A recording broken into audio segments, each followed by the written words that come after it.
DJ Lagway has submitted his paperwork and he is entering the transfer portal. Let's talk about it. Ladies and gentlemen, my name is Nick Frazier, and welcome to Water Cooler Talk Sports, man. We appreciate y'all so much for rocking with us. If this is your first time here at Water Cooler Talk, thank you so much, man. Like, share, subscribe. Hit the subscribe button. We're trying to hit 1,100 subscribers before the end of 2025, so we appreciate you for that.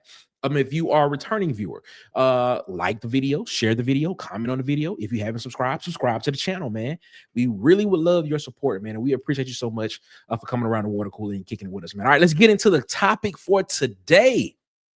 Monday was an explosive day for the transfer portal, and it seems as if Florida had a mass exodus of guys. Well, I don't know if you want to say mass exodus, but they had a nice number of guys enter the portal. And the guy that entered the portal that you thought would be the main piece or the centerpiece of this class with the new head coach coming in, your quarterback, DJ Lagway, is gone. He gone, ladies and gentlemen. Now, if you sit here and you talk to people at Florida, if you read Gators Online, if you read On3, if you read CBS Sports, and a lot of people felt like this was coming soon.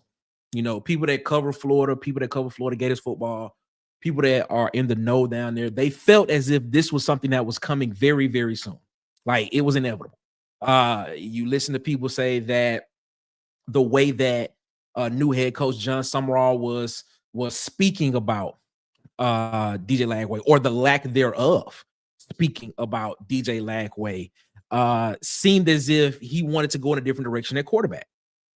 And when you read some of the stuff that has come out about this, you sit back and you be like, wow, there really probably wasn't any real communication between this guy, the star quarterback, and the new coaching staff that's coming in with head coach John Summerall and offensive coordinator Buster Faulkner.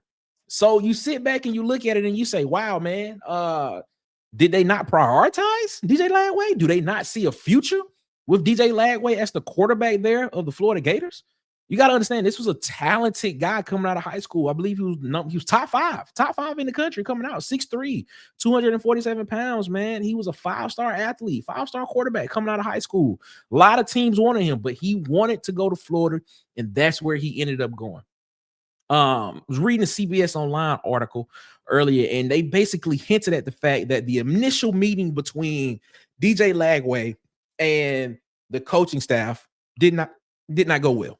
It did not go well at all. It said Coach Summerall opted to challenge and push DJ Lagway's competitiveness and his work ethic. Huh? Wow. That is a strong, very strong allegation. I'm not to say that you're challenging his competitiveness and his work ethic, man. If that source is there, is crazy. A source is quoted in that article as saying that Summerall questioned what DJ Lagway is about. Now, we're from the South. If you're from the South, you know what that means. If somebody be like, hey, what old buddy about? What he talking about? What's up with him? They got questions about you. They not too sure about you, is what they trying to say, is what he trying to say. He's sitting here saying, man, I don't know if I want to ride with that dude. I don't know if I want to be around that guy. That is strong. That is strong to say about a guy that was highly rated, highly touted, and by all accounts at Florida was a hard worker. I mean, people, I've read some stuff and I've been reading some stuff all for the past day, the day about this. And everybody says that DJ Lagway was a hard worker. He was one of the hardest workers on the team. And even in that CBS article, it stated that you could see DJ Lagway working out at the early hours of the morning, running around campus, trying to get his cardiovascular up, trying to just be better, trying to be 1% better every day. For a coach to come in and say that, man, that is a very, very strong allegation right there to say that his competitiveness and his work ethic, man, as an athlete, that's something that you don't want to hear, man. But it also says in that article that he didn't want to leave. And Gators Online, shout out to Gators Online, Keith Niebuhr, who used to cover Auburn football. There was an article that came out. I'm not sure if this was in Keith Niebuhr's article, but there was an article came out. There's a quote in an article that states that from DJ Lagway's agent, Mr. Jackson, Derek Jackson, it states, and I'm gonna read it. It says DJ never wanted to leave Florida, but I think the new coaching staff, with their communication or lack thereof, kind of made it clear where they stood with DJ. Man, that that is that to not prioritize your star quarterback, the star quarterback, the guy that everybody wanted coming out of high school, to not prioritize him sends a strong message. Basically, that should tell everybody in Florida Gator Nation, look, Sumrall, Faulkner, they plan on bringing in a quarterback that they want and that they want to come in and compete. And apparently they plan on having an open competition. And the narrative that DJ Lagway does not want to be a part of that open competition, I don't know if that's true. If I think if you want to say that a person does not want to compete, you question that. You question the work ethic. You question the competitiveness. I don't know. I'm not sure if that's the question with DJ Lagway. I'm just from the outside looking in. I'm not sure if that is, man. It's wild to me. But you gotta understand, DJ Lagway dealt with some injuries coming into the season. It was a very inconsistent season. I think his numbers for the season: 63% on the season, 2,264 yards passing, 16 touchdowns, 14 interceptions on the season. I think he had less than 200 yards rushing on the season. On a couple on like, I believe, like right at 100 attempts, if I'm not mistaken, 100 rushing attempts or something like that. Remember, he had the 5 interception game at LSU this season as well. But you got to understand this in the offseason, when we were talking about teams who had the opportunity to win, it all hinged on the health of DJ Lagway. DJ Lagway had a shoulder injury at the beginning of the in the offseason, if I'm not mistaken, where he wasn't even throwing the football. He was walking in a boot during the offseason, where he had a lower body injury where he was walking in a boot. And then he even got hurt right before preseason started. Right before fall camp started, he got hurt. It just was not a great, it just wasn't a great season for him. And, with him getting healthy and him being able to potentially, get healthy, have a offseason, rest his body up, you potentially could see a breakout third year for him at Florida, but that will not happen because he is not going to be a Florida Gator moving forward. But let's talk about some of the places where Lagway could end up. I jotted down a couple of places, and a lot of these places are some of the same places that are being reported out there as well. But I'm gonna jot this down. Baylor. Would he work? Would Baylor be a spot for him? Jake Spavital in that offense there. If that were to happen, Auburn would have to see him first game of the year next year. If that were to happen, if he were to commit to Baylor, in an offense to where he can throw the ball around, doesn't really want to run, doesn't really want to be a dual threat quarterback. He wants to stay in the pocket and throw the football. Would that be somewhere that he could potentially go? Michael Trigg is leaving and moving on. Would they have to bring in some pieces that can come in and on the offense? I mean, in the wide receiver room that he can throw to. I mean, because he did have a talented receiving core at Florida. It was a young receiving core, but it was talented.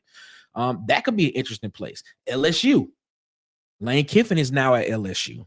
And Lane Kiffin will go quarterback searching in the portal if need be. And from Jackson Dart to Jordan Tamu to Matt Corral, Trinidad Chambliss, you just know that any quarterback that goes there with Lane Kiffin at LSU is more than likely going to succeed and prosper. So could he end up at LSU? If that happens, guess what? Auburn has to play LSU this upcoming season as well. Miami. Now this one is interesting. This one is really interesting. Could he go to Miami? Because when you look at Miami for the past couple of seasons have been in the portal for quarterbacks that they can pay a lot of money to as basically 1-year rentals. Cam Ward, last year, ended up being the number 1 overall pick. Then you ended up getting Carson Beck, who was at Georgia, who's now at Miami and has Miami in the college football playoff. And a lot of people feel like Carson Beck is going to be a NFL draft pick as well. Could DJ Lagway be that next one? Money is not the issue for Miami. It's not the issue. They don't mind ponying up that money to pay a quarterback to come in and pay because they've done it before. So could he end up in a Miami Hurricanes uniform and end up playing Florida potentially next year? Could that happen? It's a saying. It's a possibility. Clemson. Could he end up in the ACC? Could he end up in the ACC at another ACC school like Clemson? I think that was probably a long. I think that was probably a long shot there, but it is interesting to think about potentially having him there. Their quarterback is leaving, moving on to the next level after this season. A lot of people felt like the quarterback at Clemson would be would have a successful year this year. A lot of people had him in Heisman Trophy talks, and Clemson in the national championship conversation. Just a year that just did not pan out well for Clemson. Could DJ Lagway come in and be that quarterback and be that spark that sends Clemson back into that conversation next season? I'm gonna throw one in there for you, just one for giggles. James Madison, former coach. Billy Napier is the new head coach at James Madison. Recruited him to Florida. Could we see DJ Lagway take a step down for one season to the Sun Belt? Play for James Madison, show what he can do in that offense, improve it, and then maybe take a step back up after a season. It's a possibility. I don't know if that happens either, but it is tempting. It is tempting to see that. Could he end up at TCU? TCU would be interesting as well. TCU would be interesting. Big 12. They don't mind that quarterbacks that stay in the pocket and pass and throw the ball around the yard. They do not mind. They do not mind that happening. Could he end up there? Back in his home state of Texas, if I'm not mistaken. I believe that's where he's from.